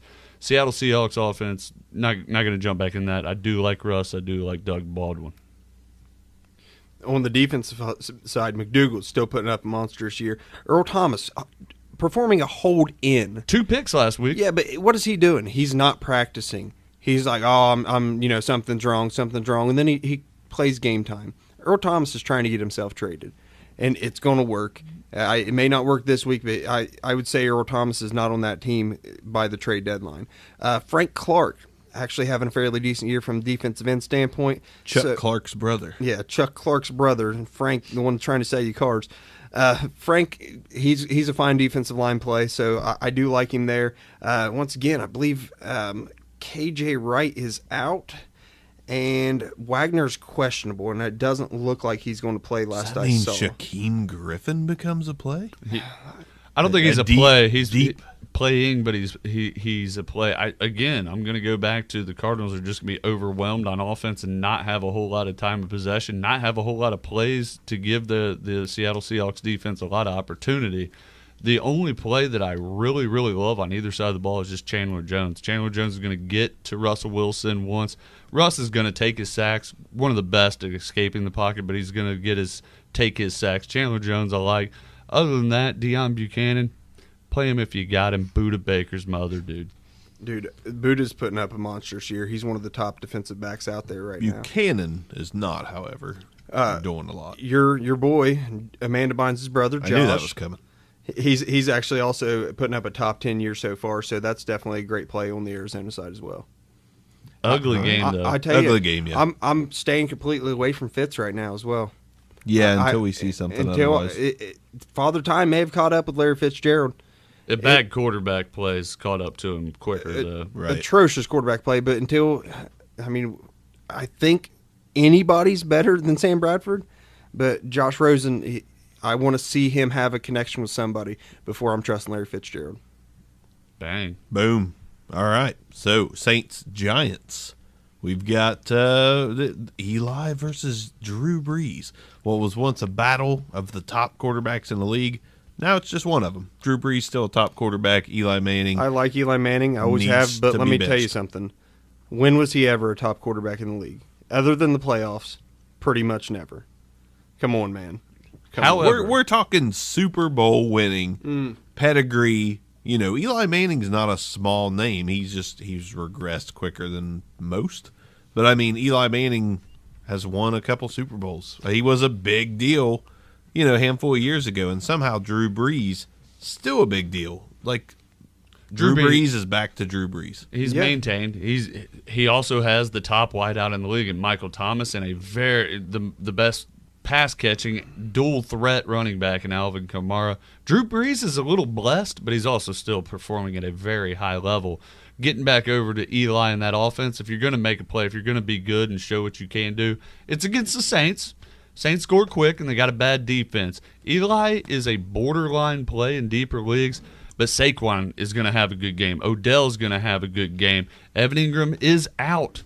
Don't play any tight ends, but play yourself some Sterling Shepard this week. I love Odell, love Sterling, love Saquon in this game, and that makes Eli playable in deeper leagues. Saquon right now, top 4 already for fantasy production. Stud. Everyone knows that. Well, the thing is, he was worth the price. I mean, it's looking like he's worth the price. I think that his value only goes up after this week because I think that they're going to try to establish the run. And if they can't, I mean, he's catching a ton of balls out of the backfield. Saquon's going to have a monstrous game, particularly in PPR leagues. Good luck trading for him, right? I mean, you're never going to be able to. You have to give up like Alvin Kamara or a Todd Gurley because no one's trading Saquon Barkley. And it's easily that's demandable, if they accept though. that. That's easily demandable, too. Oh, they'll accept it. People are not idiots. Yeah, they are. Never mind. You're going to have someone in your league with Saquon be like, dude, but he's a rookie. He's only going to get better. Like, dude, Alvin Kamara's been in the league 1 year, and Todd Gilliard's been in, what, 3? Is his 4th year? Like, come on. I got to say, I'd be torn on Kamara and Barkley. I might lean towards keeping Barkley. That's the number 1 running back in football right now. Sorry. I might lean towards Barkley. When Mark Ingram comes back. Bingo. When Mark Ingram comes back, I'm not saying he was the number 3 running back in football last year Mark Ingram. I'm not saying it Mark diminishes. Ingram's not catching 10 balls out of the backfield. Alvin Kamara is. Alvin Kamara has like 144 rushing yards. His value is not rushing the ball. No, it's catching the ball out of the backfield. He's still going to lose a few touches. Like, he's going to lose a few touches. I don't mean 5 to 10. He's going to lose 2, 3, 4 touches each game. Less opportunity for him to be explosive because Mark Ingram is a good running back that can control the clock and get the Saints back to winning games. And not take the wear. He relieves pressure and wear down on Kamara. That's a perfect way to put it. Bell cow all year long in Saquon, though. Jump over defensive side of the ball. Before you go to defense, Ted Ginn, good play this week as well. There's going to be a lot of scoring in this game, and I think Ted Ginn gets into the end zone. All right. Defensive side of the ball, staying away from all Saints, man. Cam Jordan would be the only one to consider here getting after Eli. But other than that defense just doesn't make plays. You can say what you want about Marcus Williams being a good safety, but just too hard to call right now. Same on the Giants side. Demario Davis? Dude, Demario Davis is going to have a monstrous game. I mean, Manti Te'o, I believe, is out, and Davis is the only linebacker with anything resembling talent on the Saints side of the ball. He's going to get plenty of tackles. I will say Cam Jordan is your defensive line player of the week this week because I'll bet he gets to Eli twice. All right. Giants side of the ball, who you like? Who do I like? Who's your guys? Dude, Because Landon Collins has to have a resurgence, right? I mean, he's just not playing up to Landon Collins' level, but it's like the Patriots. It can't last. The worry is that they're always playing from behind and nobody has to throw the ball. Yeah, I so know far he's that's great. accurate. He's great in run support. I mean, if you tell me that Landon Collins is the person that has to shadow Alvin Kamara, I don't think he's got the talent to do it. I agree with that. But I don't think anybody really does. I mean, there's very few safeties in the league that can keep up with an Alvin Kamara. So, I mean, if I've got to play a defensive player on that Giants defense, it's only Landon Collins. It's the only one I'm willing to take a shot on. Yeah. Not even Alec Ogletree. Not going to be a whole lot of runs up the middle until they commit to Until they get Ingram back. Until they get Ingram back, yeah. Yeah, I'm with you. So, fellas, would you like to talk Niners Chargers? Absolutely. Here's where I'm going to go. So we know that Jimmy G got hurt. He's out for the rest of the season. Okay? Brutal. But there's a play on that offense right now. Matt Breida's putting together a really good year right now. I believe up till the beginning of last week, he was leading the league in rushing, which, hey, that's still a sneaky play. He's still cheap in your DFS leagues. But at wide receiver, Marquise Goodwin, over the last 5 weeks last year, he put up almost 400 yards. He's just now back from injury. He's a more explosive player than Dante Pettis, who I really like. And, you know, we know Pierre Garçon was always a target monster in his career, but that's kind of fading away. I think Marquise Goodwin's going to be a really good play this week. Look for him. Last week, I think he had 3 receptions and a touchdown for 30 yards.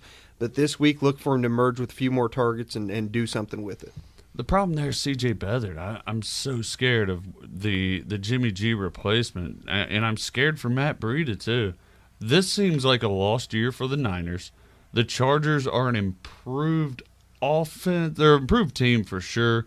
If C.J. Beathard's going to have a chance to make an impact and try to get in sync with the Marquise Goodwin or Pierre Garçon, it's going to be against the Chargers who put up points.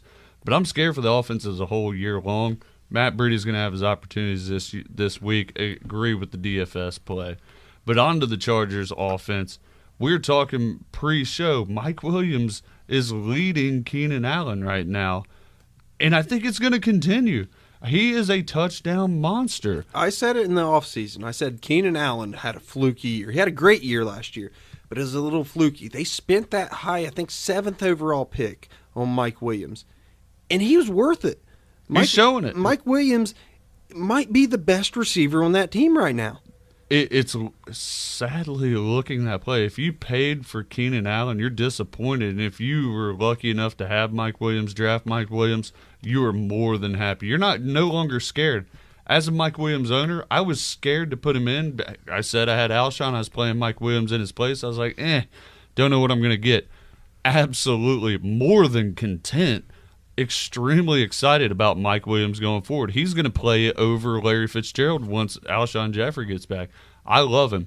Go over to Phillip Rivers, always playable. The dude is just a gunslinger. Melvin Gordon's been a top 5, top 10 back at the worst. And you just have to play everyone on that Chargers offense. Hey, I gotta add real Eckler quick. as well. I gotta add real quick. Burita is talking to me. He's talking as if he's not playing in this one on the Niners offense side. Saying he's out? He's not been considered out, but he got in a mostly a full practice on Thursday, but went back to limited today. And he made the comment that it's a long season. To me, kind of saying it's a long season. I'd rather play on the safe side, not play week 4, so I can be good the rest of the season. Burita might be out this game. The thing with him going out, I mean, he's not an elite running back. You got to play. You got to take care of opportunity. How dare you? I know you got. How dare you? If you're Matt Breida, you play every opportunity. He's Try to the earn a Philip paycheck. Lindsay of the say, NFC. Matt Breida's trying to get a starting job somewhere because it's Jerick McKinnon's show when he comes back. It is. They're committed to him. I mean, they paid McKinnon, so Breida's looking. He's auditioning. He's going to try to play through it. He wants to show that he's tough and can handle the beating of an NFL season with full-time job. I don't have many qualms with Breida actually playing this week. I think the Friday practice being off, being limited, that's just giving him that extra day of rest to be able to go for game time. But he's also a game time decision currently, which is risky because it's a 4:00 game, so it's hard to make that decision right now too. Hate those 4:00 questionable running backs. Yes. Absolutely. Defensively, LA Chargers been just solid. You've been disappointed with Melvin Ingram. It's like he needs his running mate and Joey Bosa there. He's still out, by the way. Yeah, Joey Bosa's still out, so it hurts crazy. Melvin Ingram. Both Bosa brothers out, by the way. One for Ohio State and one for the Chargers. I mean, what are the odds, right? Yeah. Denzel Perryman's been. It's up and down. The defense is decent as a whole. There's no stud there. Like Jalil Adai's okay. He's a decent play. Decent play week in, week out, but he's not a stud by any means. You don't know what you're going to get out of Rayshon Jenkins. You just don't know who's going to produce on that Chargers defense. Flipping over to 49ers, when Fred Warren plays, Fred Warren feasts. Warner feast, man. Just like Kurt. He's Kurt's cousin. Yeah. Strong. He's number 3 overall linebacker right now. He's averaging basically 10 tackles a game. Now, does that change whenever Reuben Foster comes back? It does, but he's got one more week, I believe. Fred Warner, one more week, and he's going to feast again against Melvin Gordon. Jaquiski Tart, questionable going in this one, should play. Staying away from the defensive line. Like a Buckner play here and there, but I don't think it's the play this week against Phillip Rivers, who gets rid of the ball quickly. I just made a trade for Buckner, and I have a cousin named Garner. I think that if Tart does play this week, he's going to have plenty of opportunity whenever they're trying. There's still going to be plenty of passing from the Chargers side of the ball. So, whether it's Gates or Green or whoever's getting the ball thrown to him over the middle, Tart's going to have an okay game, plenty of tackles. Now, I do like Eckler also on the Chargers offense. Man, he's 100 yards a game on average right now in total offense. He's a sneaky, cheap, good DFS play. Yeah, and he could get a lot of run if the Chargers are playing this one from ahead. So correct. I mean, what's not to love about what he does? I mean, it's like 7 yards a carry some games. It's absolutely ridiculous. He's what I thought Tariq Cohen was going to be. He gets involved whether it's a blowout and he takes over the lead job to rest Melvin Gordon, but he's also the perfect change of pace in a barn burner or in just a flat out close game for the Chargers. Eckler's a realistic play in PPR formats, flat out. Keep your eye on him. And if you benched Melvin Ingram because the lack of production, he's done nothing so far this year. This is the week we're going to play him because it's a fresh new quarterback. Hasn't had any run yet. C.J. Beathard, we don't know what he's going to do. I look for Isaac Rochelle and Melvin Ingram to both have at least one sack apiece. I like it. Winner, obviously, we probably think it's Chargers, right? Yep. Yeah, the Niners just going to struggle to get on the same page with C.J. Beathard and him with his offense. That Chargers offense is legit, man. It's legit. The defense it is. improved. Give me the Chargers by a couple touchdowns. This is going to be a good game for the Chargers. Let's talk a rivalry, Baltimore and the Pittsburgh Steelers. Okay. I'm just going to – I have to point something out. Start us off. Get it going. The trashiest player in the NFL is Buck Allen. All right? Trashiest. Are you saying he wears like old Jordache jeans? I'm saying this guy has 16 carries for 32 yards and 3 freaking touchdowns. Oh, yeah. Leach. Come on. He's a leech. He's averaging 2 yards a carry. Why do you keep giving him the ball? What about the receiving stats? I don't care. I'm just saying PPR. Yeah, 13 receptions, 70 yards, and 1 touchdown. PPR. But the guy's doing nothing on the ground, and yet you let him leech Alex Collins over and over again. Throw it to a receiver. Stop giving the ball to Buck Allen. Remember last year, I think it was a well-known fact that they did not like Buck Allen in Baltimore. I'm pretty sure they were like, well, the Ravens just don't like Buck Allen. But somehow it's like he has Alex Collins' jersey on. He runs past the coaches onto the field and then rips it off. And he it says had Allen. 26 yards last week, and he had 2 touchdowns. First off, if you have Buck Allen, which, by the way, is the number 10 running back Buck Allen in football right now. Think about that for a second. Bang for your buck. buck. Allen is the number 10 running back. Sell him. Do not Sell him for anything you can get out of him. I mean, he's pass the buck. Yes, pass the buck. Get rid of him, because you should not have that kind of quote unquote efficiency, even though it's only 2 yards of freaking carry. Get as much bang for your buck. Absolutely. I think his long carry of the season's 3 yards. He's averaging. I mean, I hate it. Obviously, you don't more give dynamic than a Coinstar machine. Old Buck is just doesn't give a buck. Just keeps bucking just along. Makes me so angry. Makes me so angry. Now, as we talked about, I feel like he's my Uncle Buck. Dude, he's so mad right now. Oh, Buck Allen Leach. I'm furious. I don't even have Leach Allen. I don't have a longer single Buck. share of Alex Collins, and to see Buck Allen get these touchdowns is infuriating to me. I'm like, why are you giving him the ball? I think Gotta make Alex Collins' heart feel good. I'm in, that like- Arms feels that way. I'm in like 6 leagues, and I don't have a single Buck Allen or Alex Collins share. Buck Allen. But here you Infuriated. go, giving him the ball. He's raging. These are all Alex Collins' touchdowns that they're just not giving him. It's causing Arms to buck up over here. Yeah. Rest of the Ravens squad, man, you can't trust Willie Snead. You can't trust Michael Crabtree. You can't trust John Brown. You can't trust John Brown? Well, John Brown's been. You can't trust John Brown historically. All right? You can't. You can't. Baddest man in town, Johnny Brown. As soon as you play him, Michael Crabtree is going to have a big game. True. That said, I steer away from all Ravens flat out offensively, man. But the Steelers, you can play everyone on the Steelers. Antonio Brown's going to do his thing. Juju's just been a monster. James Conner's been consistent, and Ben Roethlisberger's been a top 5 quarterback. So a lot of pundits before, they had Keenan Allen as the number 1 receiver. Okay, a lot of other pundits had Antonio Brown as the number 1 receiver. Are we seeing the same sort of thing with Juju Smith-Schuster? Is he now the best receiver for Pittsburgh? Talking about Juju? Yeah. Juju runs a lot. Antonio Brown can get open against anybody. Apparently so can Juju. Apparently so can Juju. That's a tough question. You can play either of them with confidence. That's your best wide receiver, second best wide receiver combo behind Thielen and Diggs. But Juju has been electric. Antonio, can be electric at any time. Juju has 146 yards more than Antonio Brown this year. 146. 3 more receptions. Right now, they passed it. It's Juju. To me, this is just insanity because you paid an astronomical price for Antonio Brown. But Juju was a top 15 guy. Yeah. So I mean, you paid for both of them, and if you got to play them. James Conner's tailed off from game 1. He can get it going against Ravens. I'm not big on the Ravens defensively. Terrell Suggs way past his prime. C.J. Mosley's hurt. Questionable, yeah. Eric Weddle's a step. Weddable. Weddable. Basically. He's a couple steps slower than he ever was. It's not your typical Ravens defense. It's not your typical Steelers defense. I could see this one being something like 28-24 with some touchdowns to go around on the Steelers squad more than the Ravens. I think Steelers make them look silly.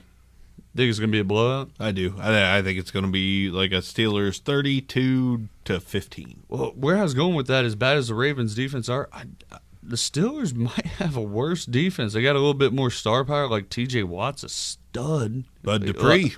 Bud Dupree has played well, got his interceptions when they've been there. Cornerbacks, man. It's that defensive backfield. Sean Smith is a heck of a tackler and a hitter, but he's not a cover corner. Sean Davis. I'm sorry. Who did I say? Smith. Oh, God. Dolphins 3-0, baby. That's where that comes from. Can't get your head out of Sean Smith. Can't get my head out of them fins. That's why I say this thing could get, like, the Ravens will be able to score, but it'll probably be Buck Allen with 2-yard plunges. Dude, can we bleep what I'm about to say? Maybe. Because it rhymes with Buck, and it's going to say Buck Allen. However many bucks he costs in DFS, just don't pass the buck and grab you some buck. It's God, good bang for your buck. I just hate him. I just hate him so bad. Just why does he keep getting 7 or 8 points every game? I don't have your answer. No, I don't either. Are we moving on before Arms goes on a Buck Allen right? Yeah. Play your Steelers offense. Stay away from the Ravens offense. And me and you were done with buck puns, right? We're way done. I was done with the bang for your buck. Gotcha. Last thing I'll say, I love playing Super Mario and Buck Hunt. But anyways, Chiefs Broncos. Oh, it's an Arms giggle. Chiefs and Broncos. Arms let loose over here. Really, that's good. Another side of Arms. Chiefs Broncos, man, dude, great game to end on. Pat Mahomes. I think he's going to keep doing Pat Mahomes things. Said it last week. Why not? Why not? Travis Kelce's a play. Tyreek's Can't bet a against play. him at this point. Or Sammy Watkins or Tyreek Hill. Sammy Watkins has been a lot more involved than what we expected. I think we thought Tyreek was going to run away with like elite wide receiver numbers. It started out that way, but it's tailed off. Yeah, he's a little Deshaun Jackson. It's just to a lesser level. I mean, Tyreek can give you that 40-point week, that 35-point week he already has this year. Give you a 10. But, 10 to 15. He's not going to kick you in a 5, but he's always going to get to double digits. He won't kick you in a buck either. No, he won't. Kareem Hunt's going to get it done. Dude's going to go off. That's my prediction. Kareem Hunt, bust-out game this week. 5 receptions. I'm not buying it. 5 receptions. 1 gets into the end zone. He goes for 100 yards rushing against this Broncos defense. He's not. So, and this Broncos defense is nowhere near what it used to be. So I've got another one. I obviously you were playing Kelsey, but Mahomes distributes the ball quite well. Oh boy, Chris Conley 2 weeks in a row, a touchdown apiece. Hey, Conley's not a terrible. 2 weeks in a row, he's got a touchdown. I thought you were going to say the other guy. He's got 1 target, 2 targets, 3 targets.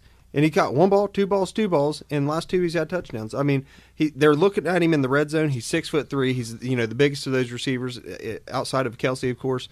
Hey, Conley's a very sneaky. If I'm talking like a waiver wire. Yeah, worth a couple of bucks on the waiver wire. Yeah, again, there's a handful of bye weeks this week. Mm-hmm. So if you need a guy, not a bad desperation play. Most people don't even know who Chris Conley is.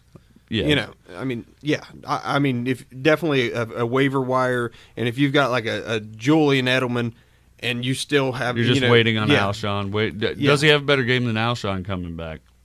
I mean, no. I mean, he might get a touchdown, but I mean, Patty Ice is throwing the ball. He's going to get straight up 4 or more touchdowns again this week. Why not? More than likely. Tough to bet against him. True. Broncos wise though.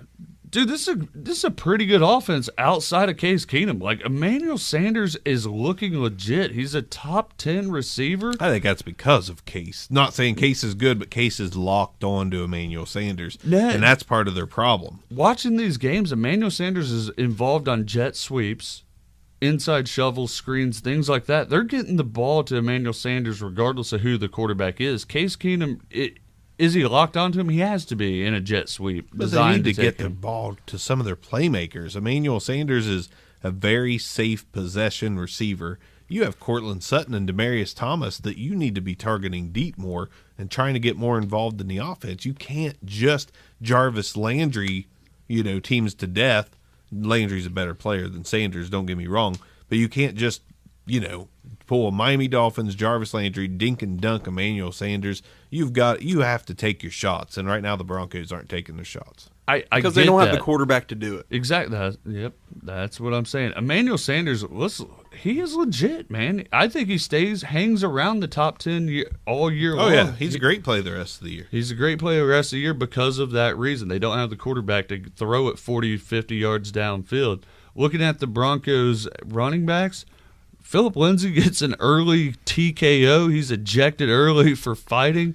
Royce Freeman, I think Phillip Lindsay's going to have a little bit of a playing time issue in week 4 here. I agree. I think this is where Royce Freeman has his chance to get back in the conversation for best rookie running back on the team. He looked good last week. 13 carries for 53 yards and a touchdown. I mean, you don't expect a whole heck of a lot out of the first time you're giving the guy the majority of the workload. Yeah. That said, they say they're going to play the hot hand. I think they're going to give Royce, between Royce and Devontae, the bulk of the carries early. But if one of those two ain't producing, Royce and Lindsay, you got the Freemans mixed up. No. They're going to give Royce and Devontae Booker the bulk of the carries early on. And if one of those aren't producing, then they're going to say, "All right, Lindsay, you've learned your lesson. Get back in there and see what you've proved that you can pull this offense, take this offense down the field." I like that call. So. It's going to be iffy. I like the Royce Freeman call, but he has to seize the opportunity, and he's been decent. I definitely think he can. I mean, we forget that he's a talented running back because Phillip Lindsay is such a feel-good story. Not taken away from Phillip Lindsay as a running back, he's good. There's no doubt about it. They both played in the same conference and put up similar numbers. But there's a story to it, too. If Royce can get a chance to be a little more of a banger, it's a great tandem. They do have a good rookie tandem. I like it. Defensive side of the football, Chiefs defense, man. Anthony Hitchens, solid. The hitch. Going to have his opportunities to knock Freeman down, Lindsay or Devontae Booker. Not a huge on their defensive line playing the 3-4, but Anthony Hitchens is a good play. Ron Parker back again on the Chiefs. Can have a stud game here and there. Yeah, he's a very solid, savvy veteran. And this is the game to do it against a quarterback where he can come down in the box, doesn't have to get the threat over the top, can play in the box, get tackles on running backs, and maybe some pass defenses on the on whoever's running at tight end for the Broncos. Eric Berry may be back this week, so look for a little bit of an emergence from him if he does make it back on the field this week. I think somebody has to tackle Case Keenum. I like Chris Jones a little bit on the defensive side for them too. Little breakout week. Yeah, Broncos side of the football, Vaughn's going to get there once or twice, but then again, not much else of production out of Von Miller, the sack leader on the team. If any linebackers to play this week, it's Todd Davis, just because, what Arms you saying, odd rotation of linebackers. Just nobody's producing. Like, you've got a Brandon Marshall who Vaughn, that's it. Who you always look at. You're like, okay, Brandon Marshall, is he going to get 100 tackles? No, probably not, but 70 to 80. He's not even sniffing those numbers. No. He's getting progressively worse as the weeks go on. Like, are they going to make that change to a Josie Jewell? Hopefully, because Marshall's not getting it done. Someone's got to get it done there. Someone's got to get to the ball carrier consistently. Yeah, I mean, there's a little bit of concern. To me, I think the Chiefs are going to expose this team. They're going to expose this Bronco team for what they are, and they're deficient.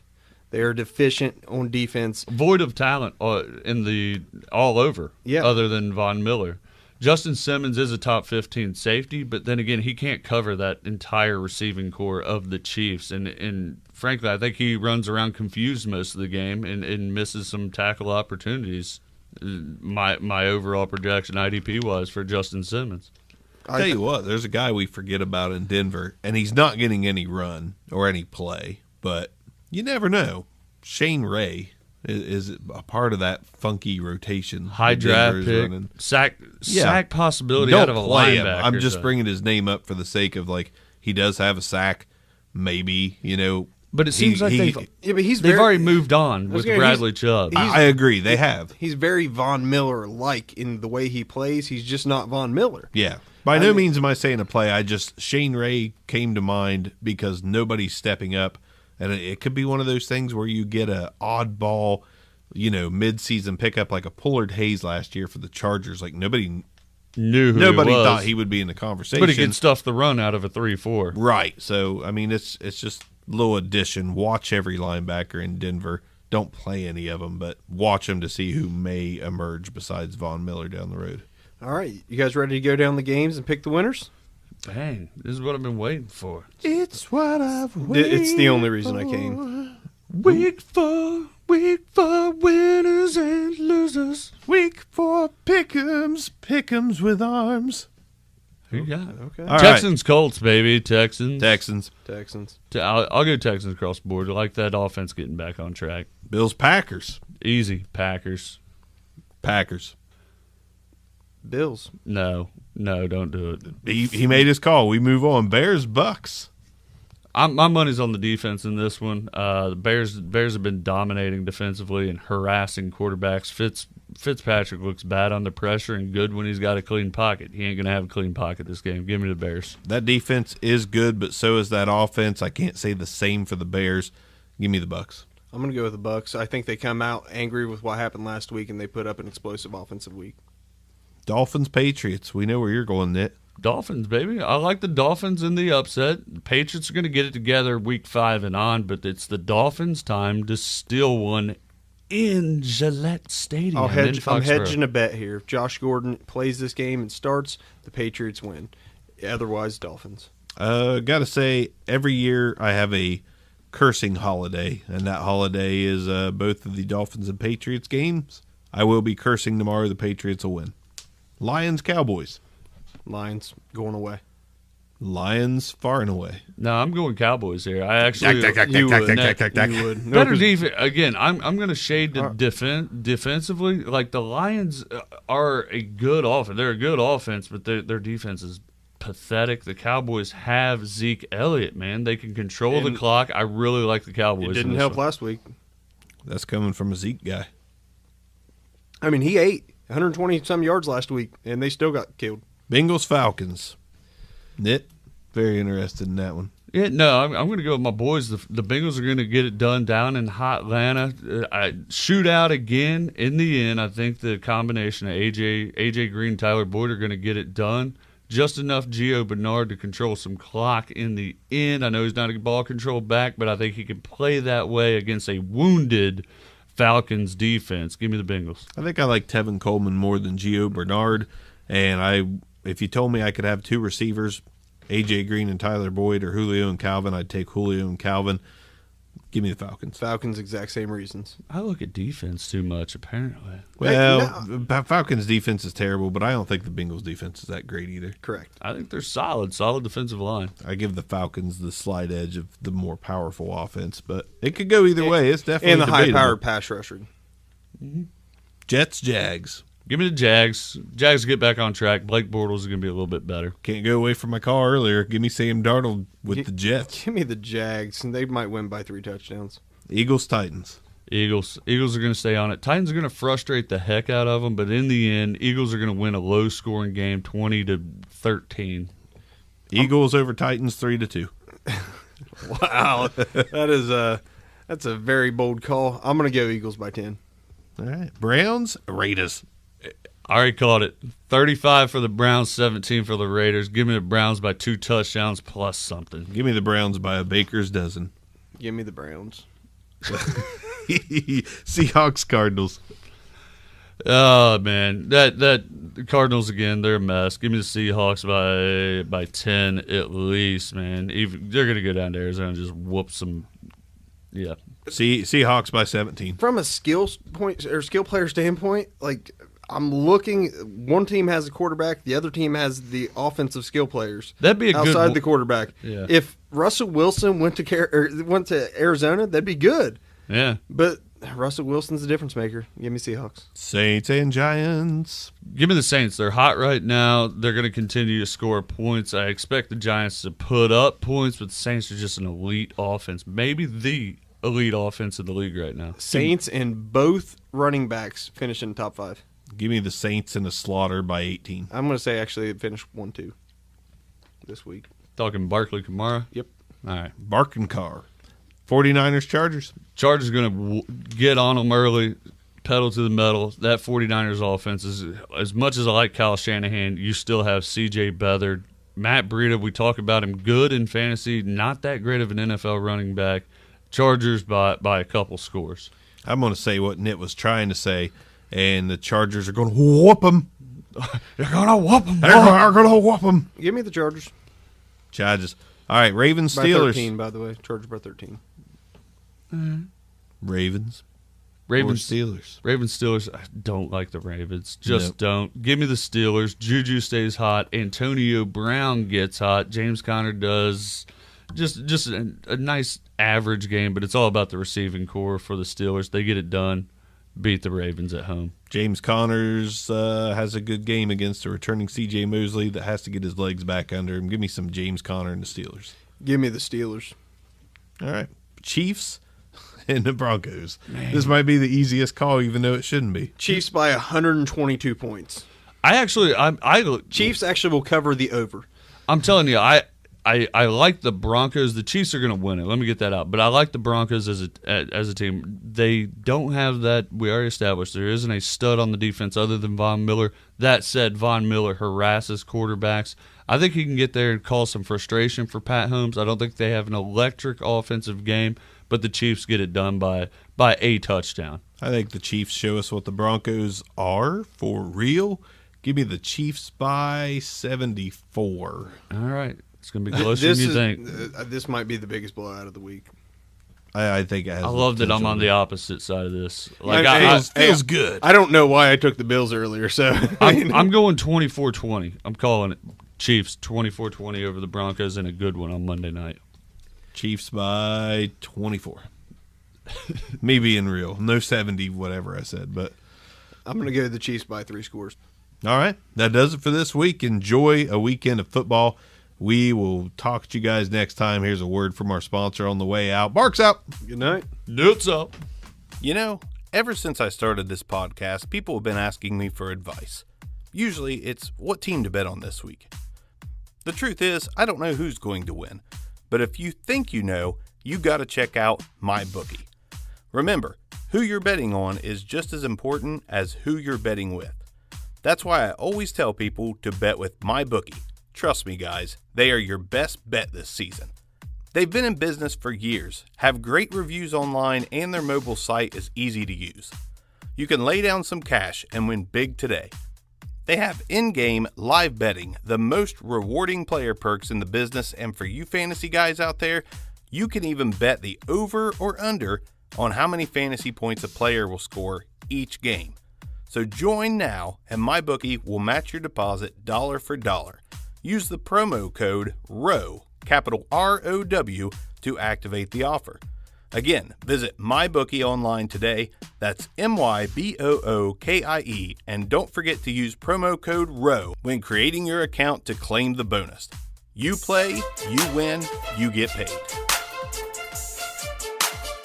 This concludes another episode of the Back Row Fantasy Show. Thanks for listening, and be sure to give us a review.